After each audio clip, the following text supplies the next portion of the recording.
In Game 1, the chatter was mostly about the SGA grifting masterclass, and while I believe he is an incredibly hard player to guard, there were definitely some questionable calls throughout the game.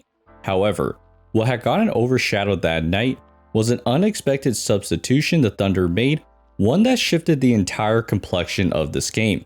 In fact, it revealed something Minnesota has to fix if they want any chance of winning this series.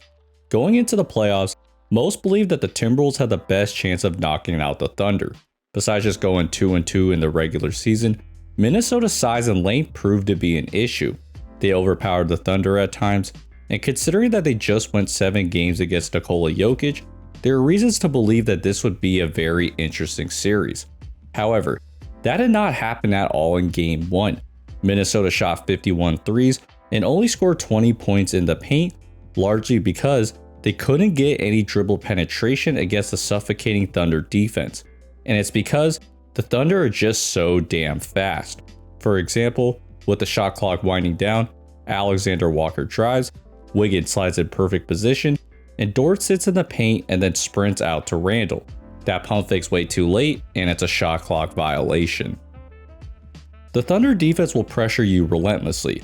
Hartenstein switches on to Anthony Edwards, and as they try to reset, he comes all the way up and trips Edwards on the catch.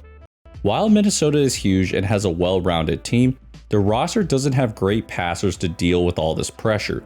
Unlike a team like Indiana, they primarily rely on Edwards and Randall to hold the ball and figure out where they're going to attack. And against a team like the Thunder, that's just not going to cut it. In particular, Randall turned his back against the defense multiple times.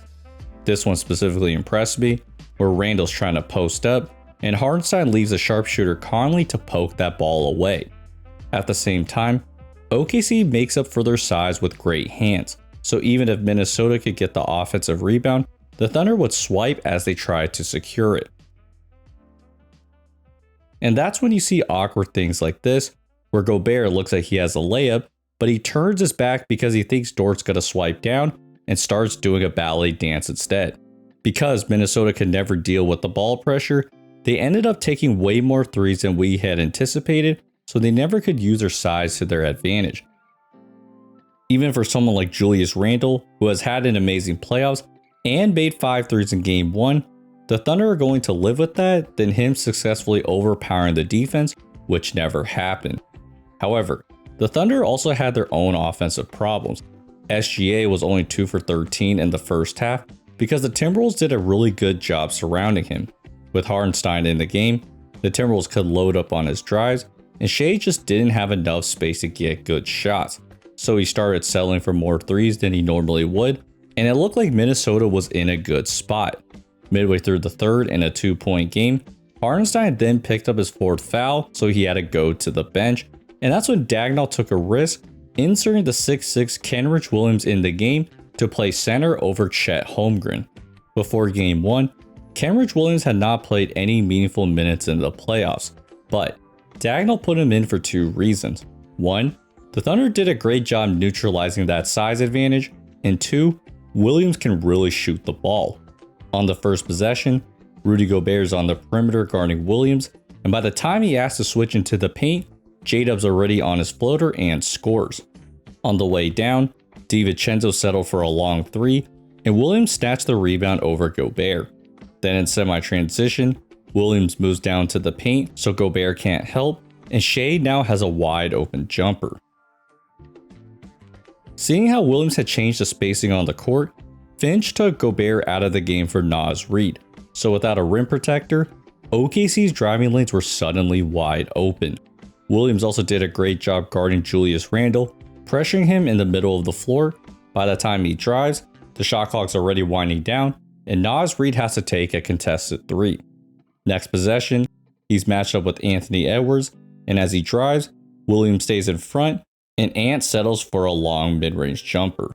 Then on the other end, the Thunder started using him in pick and pop, which opened up the drive, the ball rotates around the court, and Williams finishes with a pull-up jumper over DiVincenzo. With the Wolves now down 6, Alexander Walker tries a sidestep 3 that ends up short, and on the way down, the Thunder run another pick and pop, and Williams knocks down the 3 to suddenly make it a 9-point game. With Williams showing that he can make shots, the Wolves were hesitant to leave him, which then gave Shea all the room he needed to score. After that Shea and one, Williams checked out of the game, and they only continued to build that lead to win game 1. Overall, Kenrich Williams only played 10 minutes, but was a plus 19 on the floor, and it was this specific stretch in the third quarter that really blew this game open. Because Minnesota failed to bully the Thunder, Mark Daigneault felt confident inserting the shooter Kenrich Williams at center, which then opened up the entire Thunder offense. And if the Thunder can continue playing smaller lineups, they will be on their way to the NBA Finals. So, hope you guys enjoyed this video. If so, please like and subscribe. Appreciate your guys' support, and I'll see you guys next time. Peace.